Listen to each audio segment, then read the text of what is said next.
belated Happy New Year to everyone out there. May this year brings peace into your lives क्योंकि सबसे ज़्यादा वही missing होता है हमारी life में. So let us just get back to our current affairs. Today we'll be covering topics from 28th of December to 3rd of January. And the first development we have this week is Lighthouse Project. So on 1st January this year, our Prime Minister under GHTC, that is Global Housing Technology Challenge India, laid down the foundation of 6 lighthouse projects. Okay? Yes, I am further going to elaborate as to what GHTC and this lighthouse project is all about. But before we get into the details of it, let me first clarify कि जो lighthouse का नाम सुन के आप शायद imagine कर रहे हो, this is not that lighthouse. ये lighthouse movie वाला lighthouse नहीं है. This is way too different, and we shall read further what is it.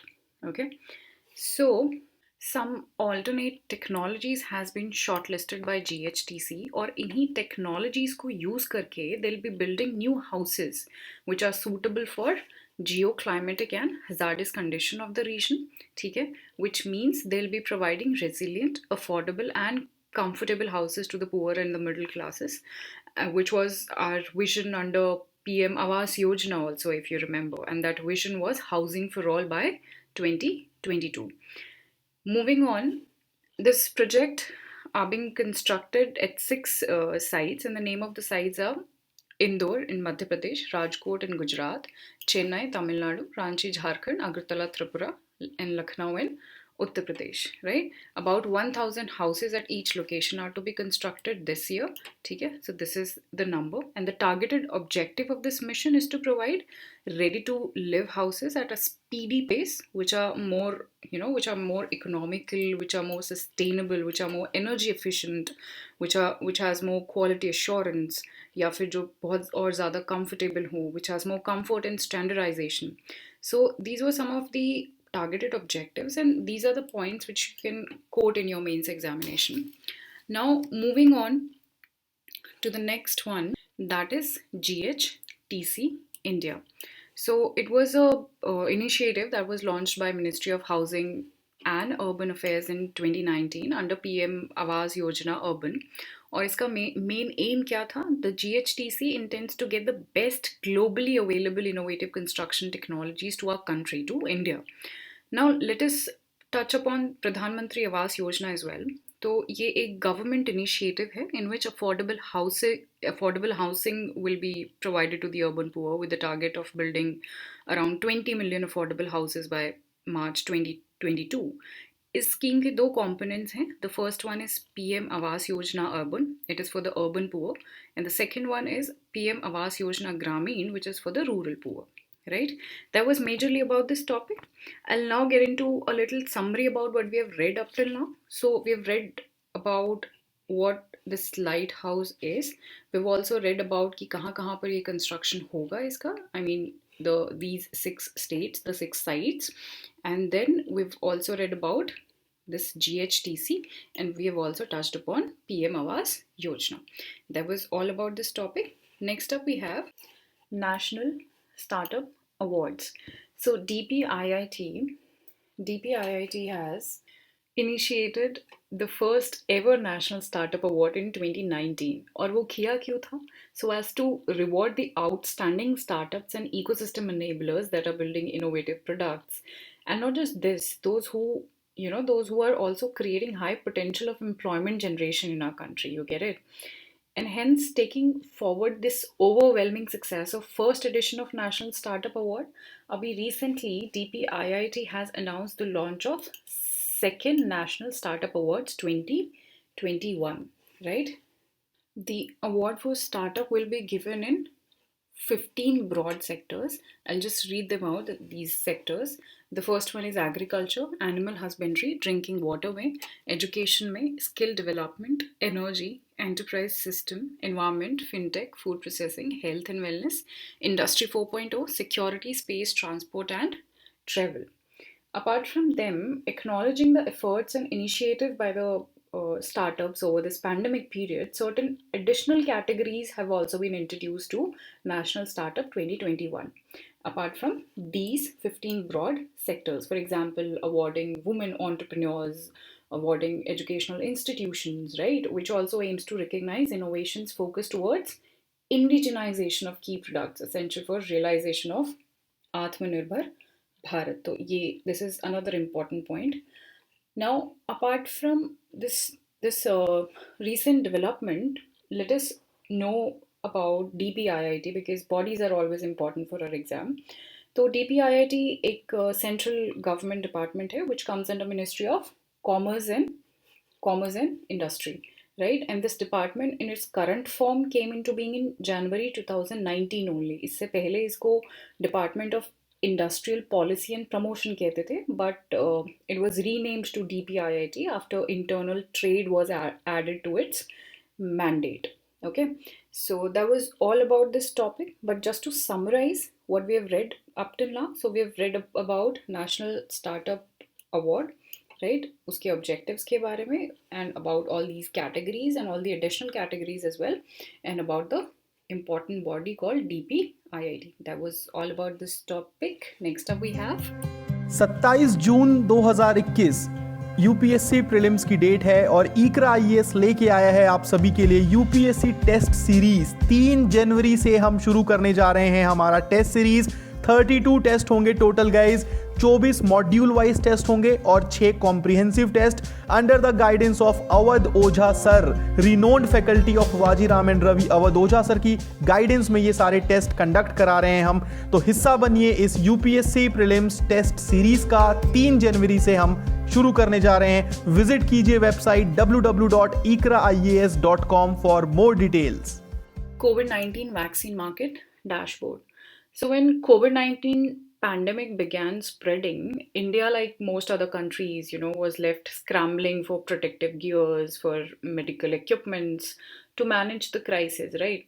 And as the world prepares itself for the launch of vaccines that are expected to bring the pandemic to an end, there's another initiative, there's another development which has been launched by UNICEF, which that is called COVID-19 vaccine market dashboard. ये dashboard क्या है, क्या करता है, we'll read about it.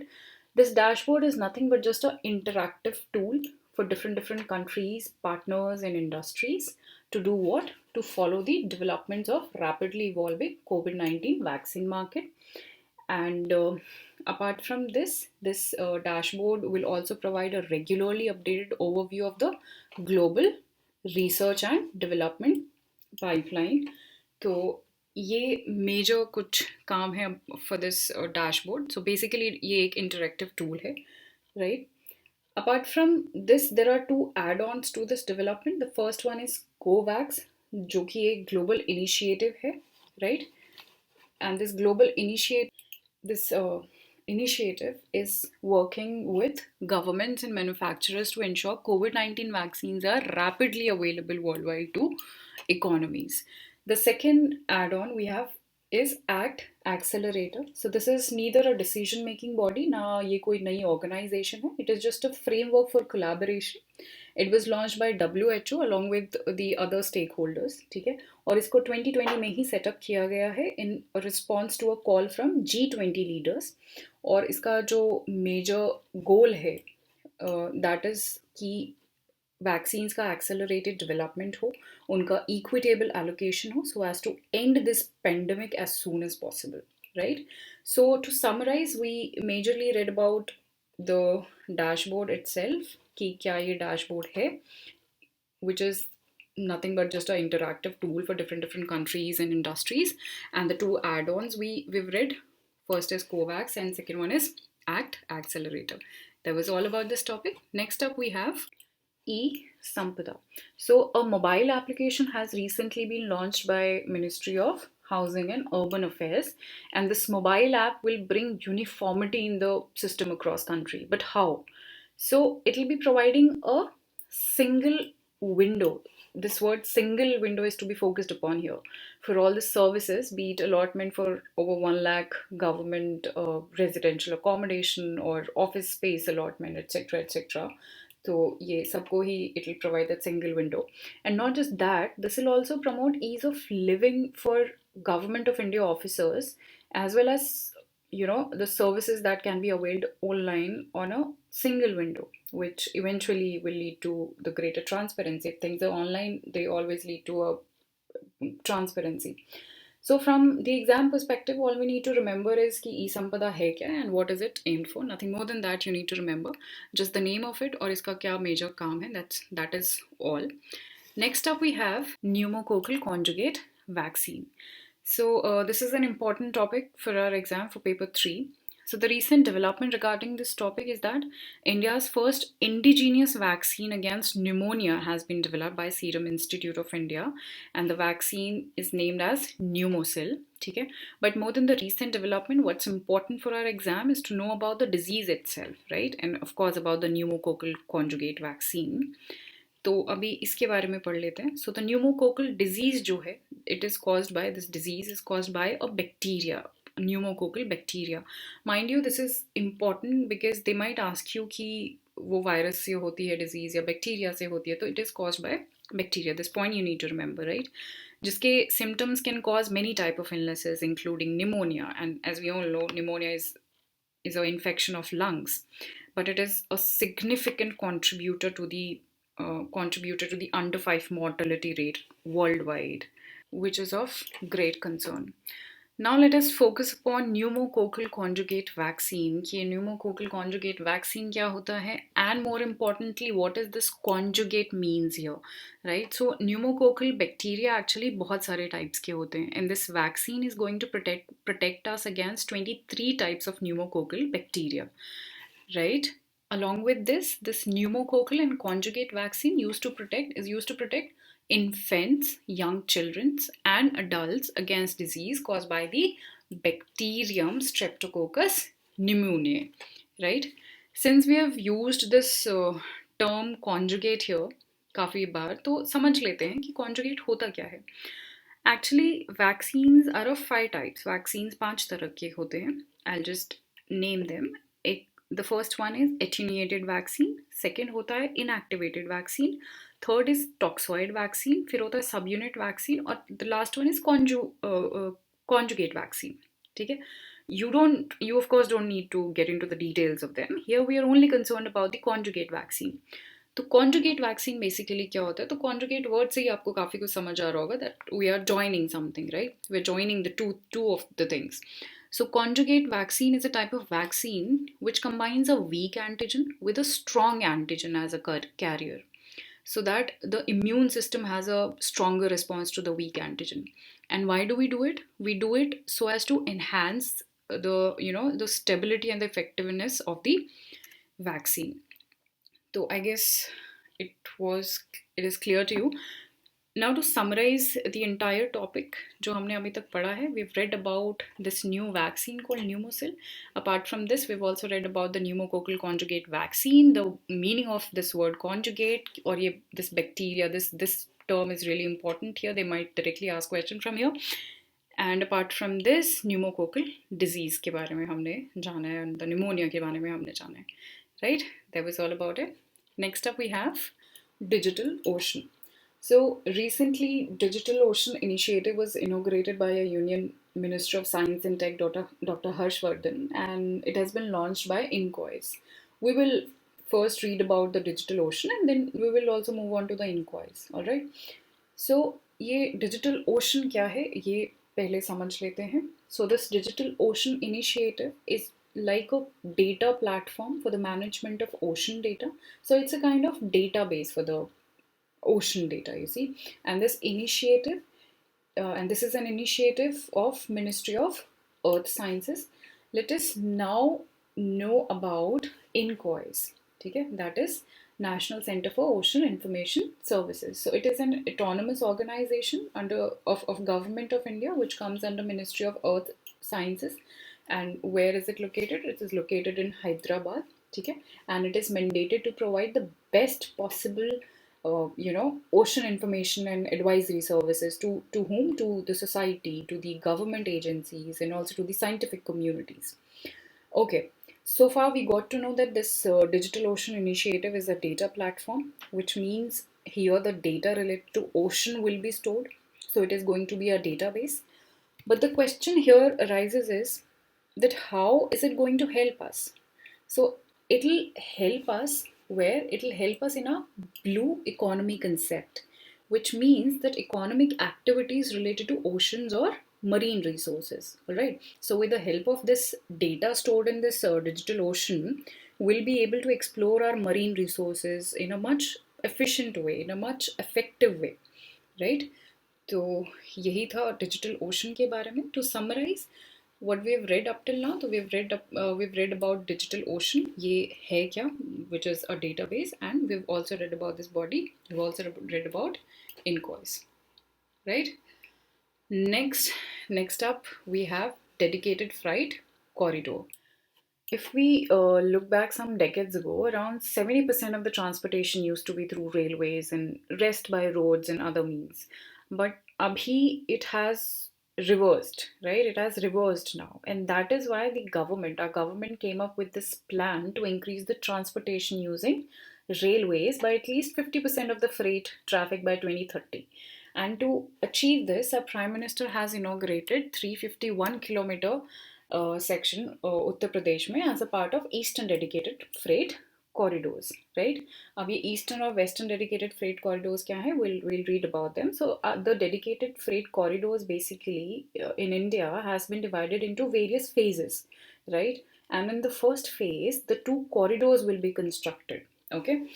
So the first one is Eastern Dedicated Freight Corridors. तो ये basically phase 1 के ही parts हैं ये दोनों. पहला है eastern dedicated freight corridors which is the largest one of 1839 kilometres, जो कि लुधियाना पंजाब से शुरू है और वेस्ट बंगाल पे ख़त्म होता है. ठीक है. It is funded by World Bank. Wherever the international body gets attached to any of the projects we are doing, the topic automatically becomes important. वो डायरेक्टली कभी भी पूछ भी सकते हैं कि if it is funded by World Bank or any other international agency, तो you need to remember this point. ठीक है. वेस्टर्न डेडिकेटेड फ्रेट कॉरिडोर की अगर हम बात करें तो वो 1500 किलोमीटर का है and it stretches from Uttar Pradesh to Mumbai, right? और इसकी जो फंडिंग है it will be provided by JICA, that is Japan International Cooperation Agency. Now talking about this important body which is handling all of this important company which is handling all of it, that is DFCCIL, Dedicated Freight Corridor Corporation of India Limited. तो ये एक public sector undertaking है which is run by Ministry of Railways, and it was also registered as a company under Companies Act 1956 in 2006. Right? Now talking about the benefits of dedicated freight corridors, benefits अभी हम देख लेते हैं. तो पहले क्या होता था, पहले इंडियन रेलवेज का जो नेटवर्क है वही कॉमन नेटवर्क हम यूज़ करते थे for both the purposes, like for the passenger train and for the goods wali train, right? But now that we have dedicated freight corridors, there'll be, of course, there'll be reduction in the logistic cost. There'll be things will be more energy efficient now, and of course there'll be faster transportation now. तो ये कुछ इसके benefits हैं. To summarize this topic, we have read about dedicated freight corridors. इसमें हमने phase 1 के बारे में पढ़ा है, जिसमें we've read about the eastern dedicated freight corridor and the western one. इनके हमने stretches के बारे में पढ़ा है, and we've read about the benefits of dedicated freight corridor. That was all about that topic. Next up we have another important topic, that is Gavi Alliance.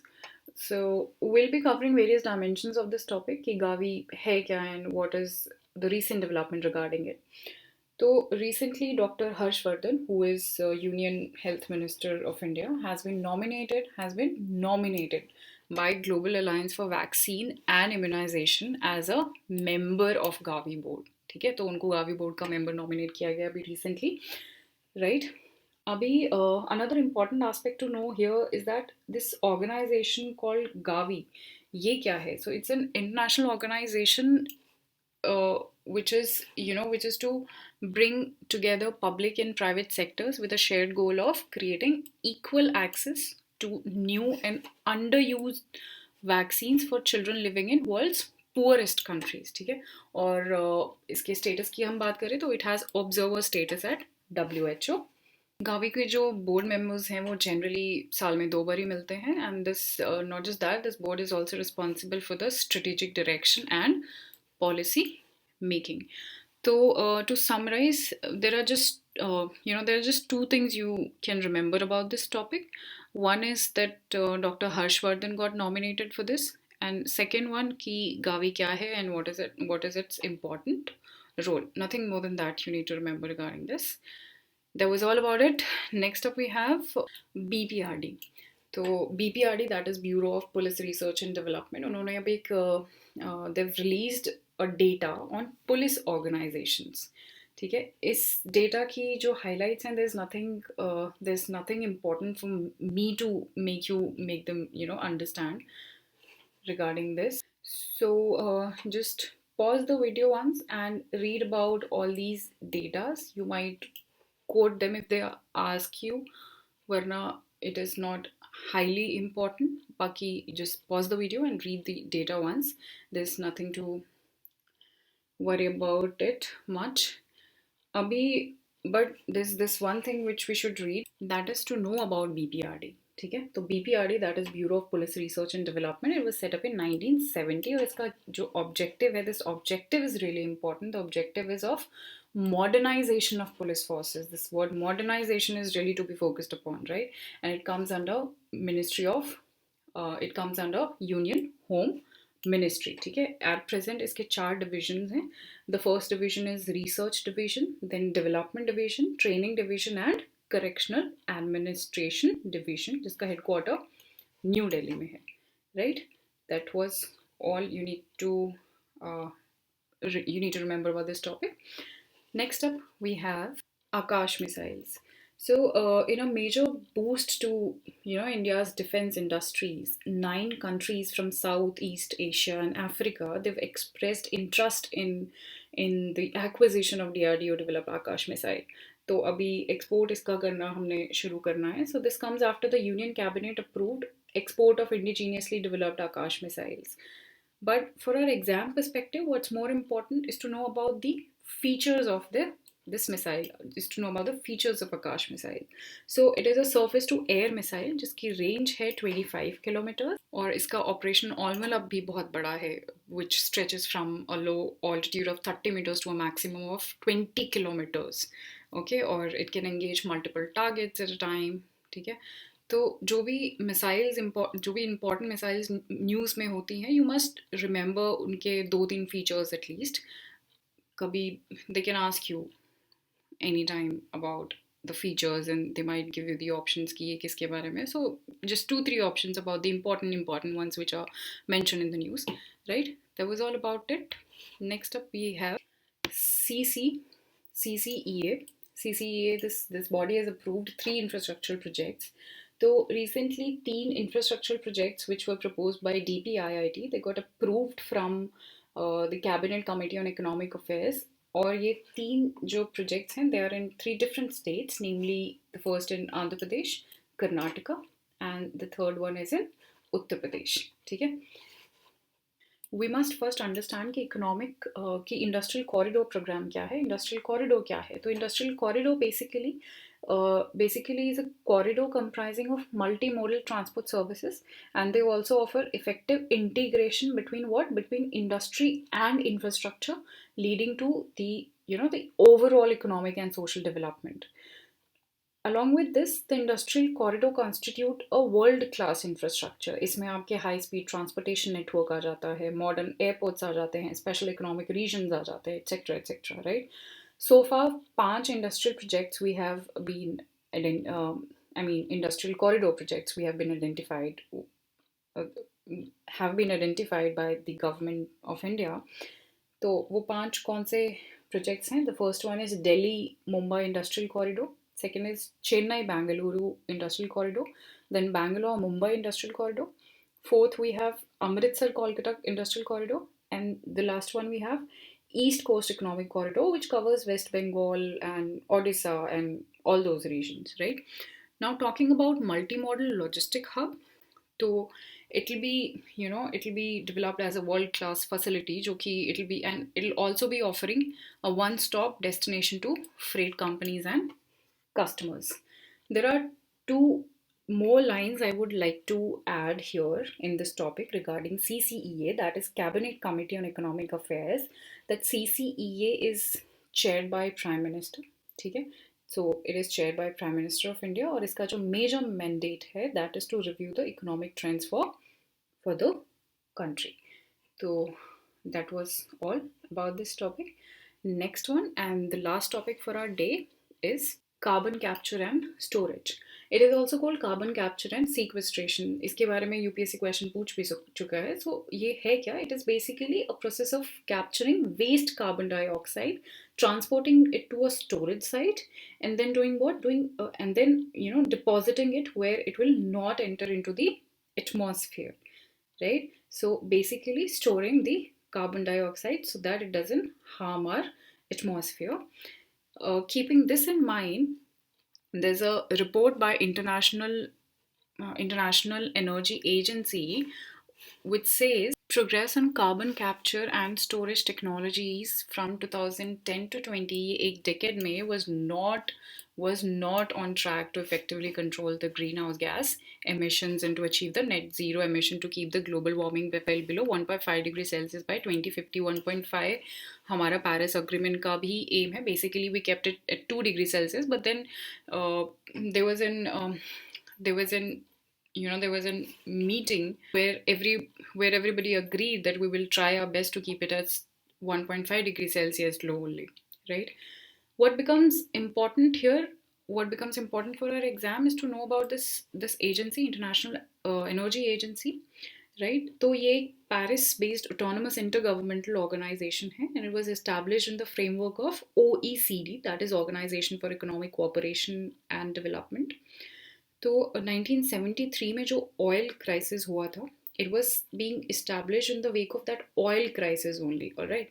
इसके total 30 members हैं, and the most important thing you need to remember here is that India is not a part of IEA. They have a habit of asking this question again and again कि India इसका part है या नहीं है, मतलब कोई भी organization का, whether India is a part or not. So remember, India is not a part of IEA. And that was all about the day. I hope you enjoyed it. Thank you so much and Happy New Year again.